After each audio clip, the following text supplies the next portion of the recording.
Bom, vamos começar com um breve histórico da cidade do século XIX. A industrialização e urbanização. A partir do renascimento comercial entre os séculos XII a XV, as cidades ganharam importância comercial. No século XVIII, Paris chegava a mais de 500 mil habitantes e Londres a 1 milhão. Somente a partir do início do século XIX, com o desenvolvimento da industrialização, ocorreu um grande impulso da urbanização, e esta está ligada ao movimento migratório do campo para a cidade. A industrialização iniciou-se na Inglaterra no século XVIII com a conhecida Revolução Industrial, e teve alguns fatores determinantes para que esse processo se desencadeasse. Foi a acumulação de capitais por parte da burguesia mercantil, o desenvolvimento técnico-científico aplicado na produção de mercadorias e a disponibilidade de mão de obra de camponeses expulsos de suas terras. Algumas cidades ficaram conhecidas pelo trabalho com a indústria têxtil, produção de vinhos e etc. Ocorreu também no mesmo período a instalação de indústrias fora das cidades, como as metalúrgicas e as de extração de carvão. Quando isto ocorreu, surgiram cidades em torno das indústrias ou pequenos povoados que se transformavam em pouco tempo em grandes cidades, como Birmingham e Manchester, na Inglaterra. Bom, agora vamos falar sobre as cidades industriais. Na passagem do século XVIII para o século XIX, as cidades industriais da Europa Ocidental eram extremamente desorganizadas, não havia lugar para todo mundo, as ruas eram estreitas e sujas. Os centros dessas cidades, aos poucos, foram se dando lugar às construções de barracões industriais, oficinas, e a densidade populacional por metro quadrado tornou-se enorme. Ao redor desses centros surgiram as periferias, surgiam também os bairros luxuosos para abrigar a burguesia que queria um local mais agradável para viver.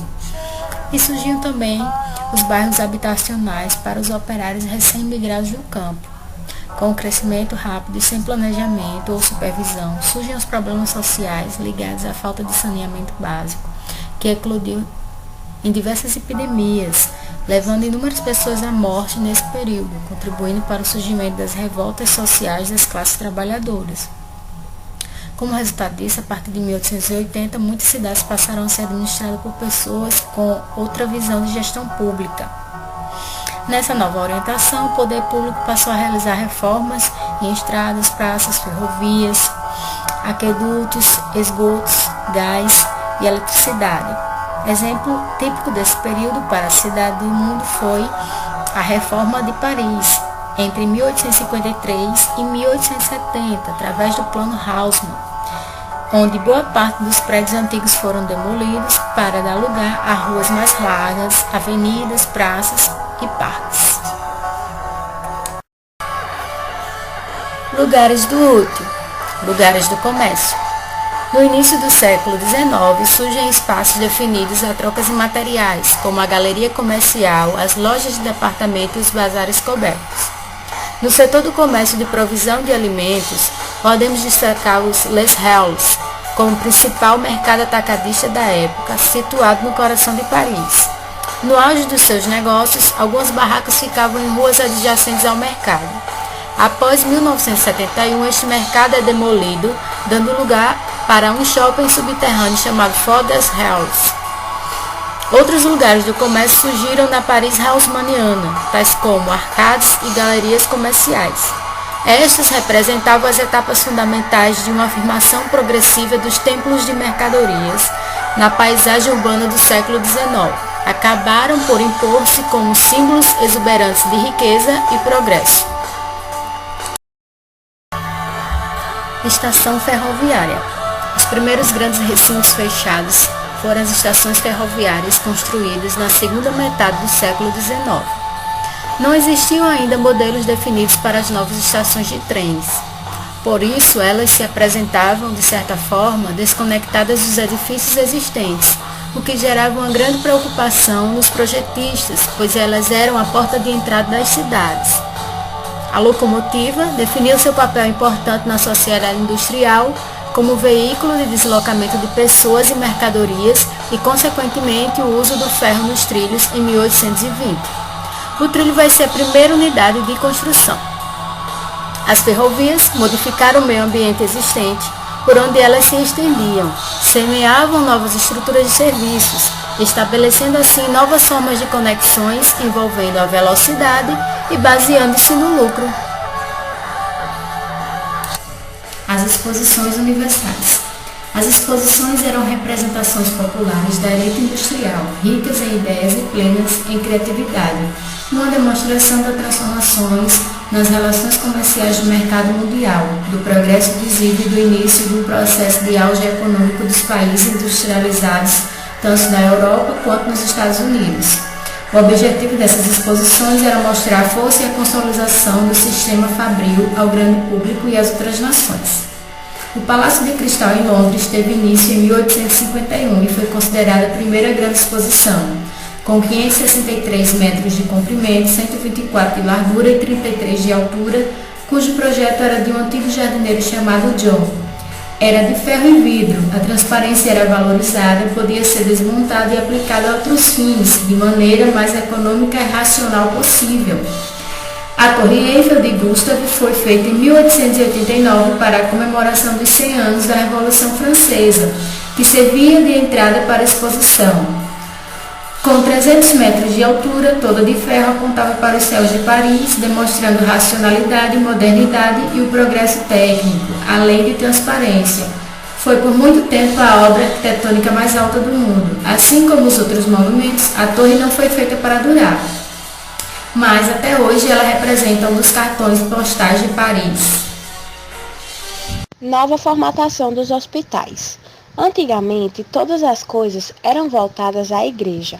Logo, não existia uma divisão do que era feito para a sociedade e o que era da igreja. Foi na passagem do século XVIII para o século XIX que houve uma restauração desse metodismo. Era obrigatório a mudança dos conventos com os seus pátios se transformarem em escolas, hospitais e quartéis. O espaço em que o hospital será instalado começa a ser repensado e exige certo afastamento dos núcleos urbanos. Uma nova cara que os hospitais também ganham são as referências militares e também de mulheres filântropas e devotas da Cruz Vermelha. A partir da laicização dos serviços públicos, agora era por conta do Estado o setor sanitário, escolar e assistencial.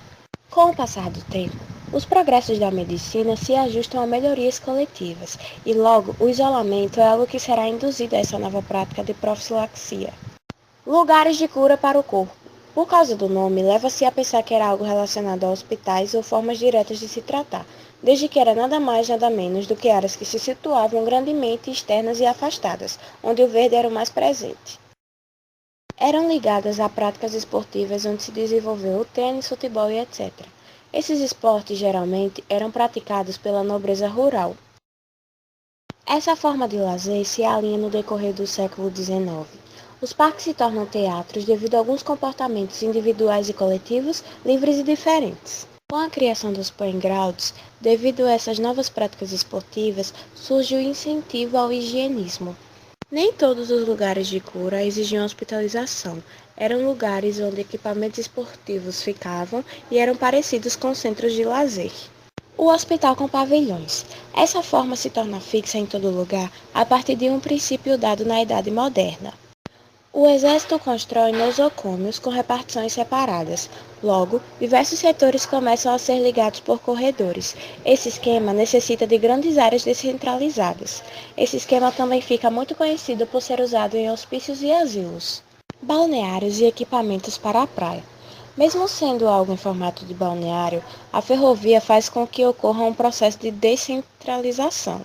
O estabelecimento está no centro de um complexo onde surge uma visão de uso terapêutico e de recursos marinhos. Neles, acontecem a prática de talassoterapia e um conjunto de curas ligados a isso. Também não tem nada a ver com cura em si. São salas de jogos, de leitura, concerto, bailes e também bares e restaurantes. Daí surgem os cassinos, que eram lugares de distração e de encontros, também relacionados a várias formas de entretenimento.